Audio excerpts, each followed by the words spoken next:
For many immigrants, the best path to employment is to start a business of their own.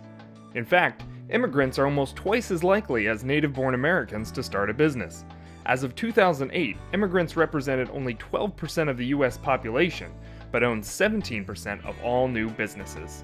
I think entrepreneurship is just a value that's instilled in all immigrants because in essence it's a sense of survival. You go to third world countries and there's no such thing as child labor laws.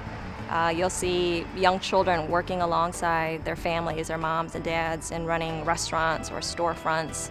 And it's not inhumane. It's actually part of a family setting. We find that many of the immigrant entrepreneurs were entrepreneurs in their own country, and their strengths is that they're always thinking entrepreneurial. They have to.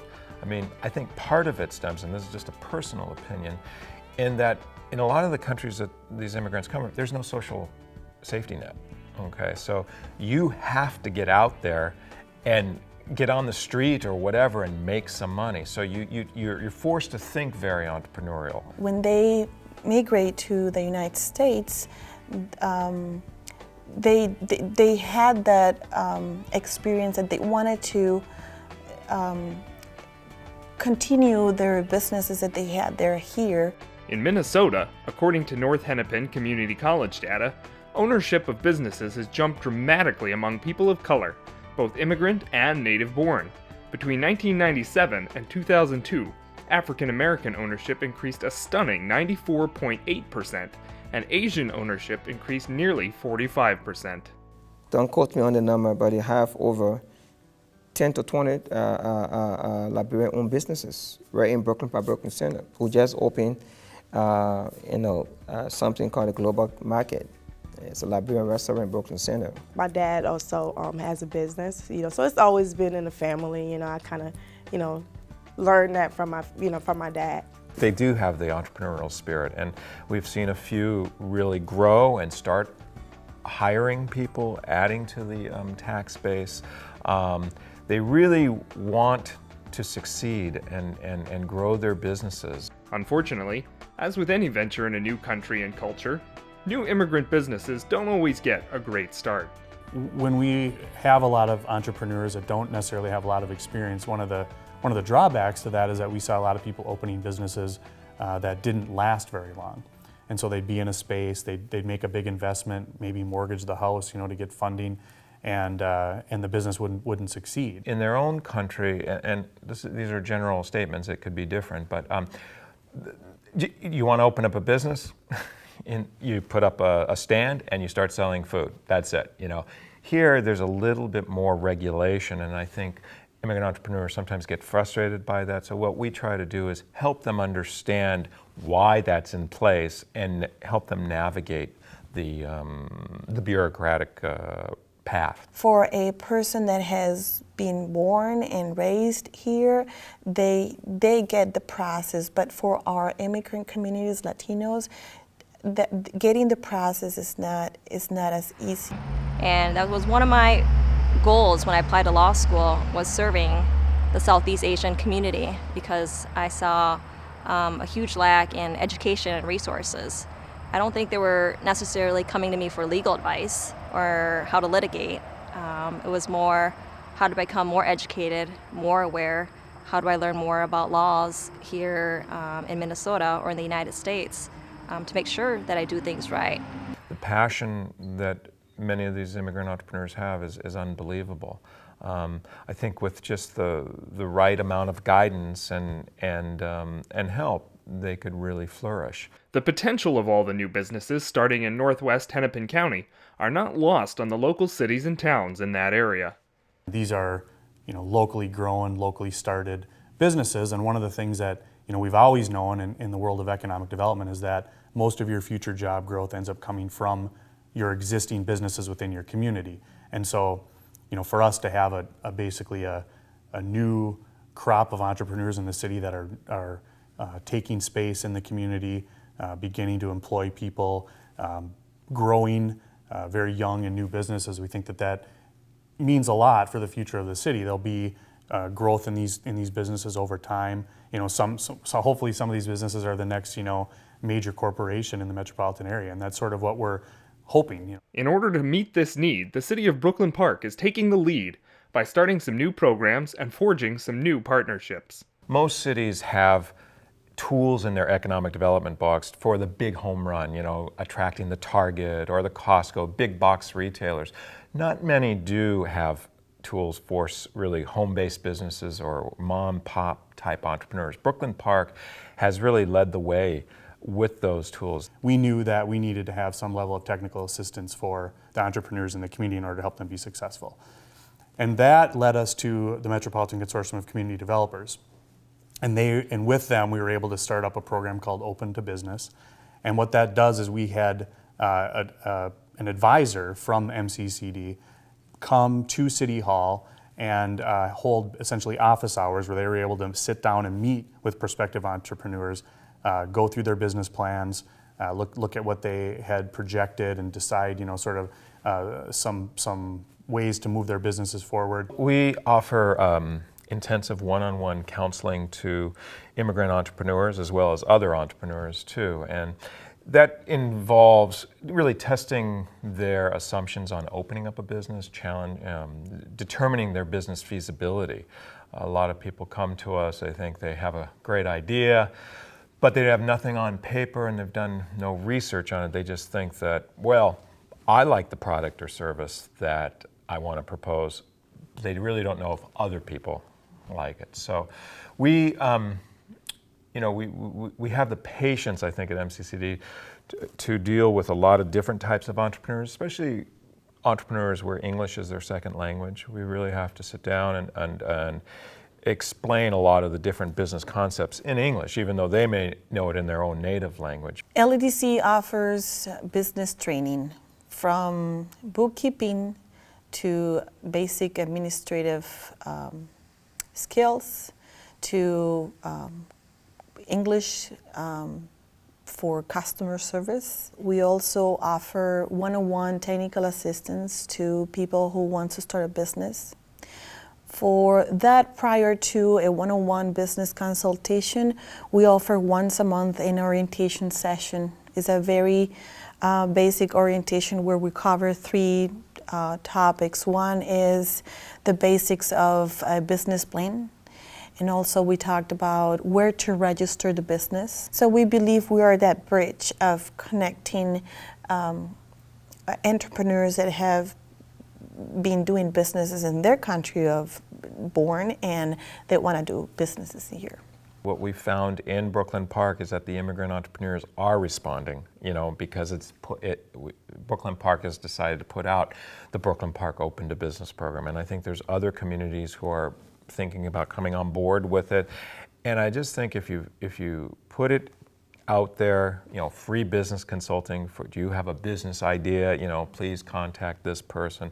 At least it gets the ball rolling for entrepreneurs to see if they have a valid idea. So that's why these services, I think, are for the community good in the sense that they make sure that if somebody's looking to start a business, that they're on a path to success, and that the ones that do open tend to stay open that way then. And so that's really, I think, one of the other big benefits for the community. Another key part of starting a new business is the hardest for most immigrant proprietors to acquire: startup capital. Banks are not willing to fund some of these new startup businesses because they are generally higher risk type businesses. And so that's where a need for more capital was identified. And so we were able to, working with the Brooklyn Park Development Corporation, start up a sort of micro loan program to help these new entrepreneurs with the financing that they need to get their businesses off the ground. So we encourage everybody to meet with MCCD prior to really advancing any further in their process. We like to make sure that they get in touch with them as soon as possible. That's sort of the pathway to get ultimately to funding for their idea as well. Metropolitan Consortium of Community Developers also administers Brooklyn Park's loan funds, and so the first step in being able to access those is making sure that they have a solid business plan and that they can make it through that process in order to get the funding that they need. The city staff is available also to discuss site ideas that they might have. For example, they might need to know, where can I locate my particular business, and that's where we can be of assistance, and we have some resources that can help them with that. So really it's those two things we like to see as a first stop, and from there we've seen people go on to have a little bit greater success. I just think having these types of services available and accessible to the community will help develop and foster entrepreneurship. So what does it look like when all these services come together to help form a new business? A couple of success stories will give us a window into the future potential of these programs. One business in Mercado Central started there when Mercado Central started in 1999 with a loan of $7,000, and they started operating, making tamales in a small portion of the Mercado as I think that is 50 square feet place. They now have a manufacturing company in another building, but they continue selling out of that little corner. They also have a second location at the Midtown Global Market, and they also have a banquet business. So we're talking about $7,000 initial investment to perhaps assets of $250,000 million. Our program has 4 loans that have been approved in it. 3 of those have yet to open. The first one did open here about 9 months ago, and it's a clothing store called Divas Avenue. I had the pleasure to work with a young woman from Nigeria originally. She was 24 years old. Her name is Laura Babalola, and she came to me, probably about over a year ago, with this idea of wanting to open up a women's boutique store. I've always been into fashion, ever since I was a little girl. I used to dress up my friends, even when I wasn't going out, I just loved dressing up. So when I was 16, I got into retail. And initially, I was a little bit suspect because I had just worked with a few other women boutique stores that were not that successful. And I was concerned that there would be enough business, but she was so persistent. She was working in the industry. She had a management job. I was very impressed with her ability to manage money at such a young age, and she really developed a wonderful business plan. I basically had to, take a lot of steps with them to prove myself that I can actually open my own business in this economy, because you have to know about the kind of business that you want to get into. You just can't get in a business just because it's fun. You have to know a little bit more about it, what it takes to actually start a business. Before I opened, I found a location. I knew it was great, but then I didn't have enough. I had some money, but not enough, and I just wanted that, a little more to get me started and get the store the way that I wanted it. At this point, a bank was not going to give her any kind of financing. It was a smaller loan. So we worked together, and we were able to get 3 different entities to lend her money to open up a women's boutique store in a brand new development in Brooklyn Park. I was able to open my business through the City of Brooklyn Park, MCCD, and Women's Venture. I was able to get a loan through them. And when she opened up, she exceeded all expectations, so just very, very proud of her. And she's always, she says, "Thank you for making my dream come alive." I didn't make her dream come alive, but she did it, but I just helped her along the way. In our minds, that's a great success. It's nice to see something work the way that she sort of envisioned that it might, and we hope to replicate that with other businesses in the future. At the end of the day, one of the best ways to promote employment among the immigrant community is to encourage and support the entrepreneurial instinct that many immigrants have naturally. Based on the success of the Latino community in Minneapolis, it's easy to see how the growing diversity in northwest Hennepin County has the vast potential to grow economic health in the region.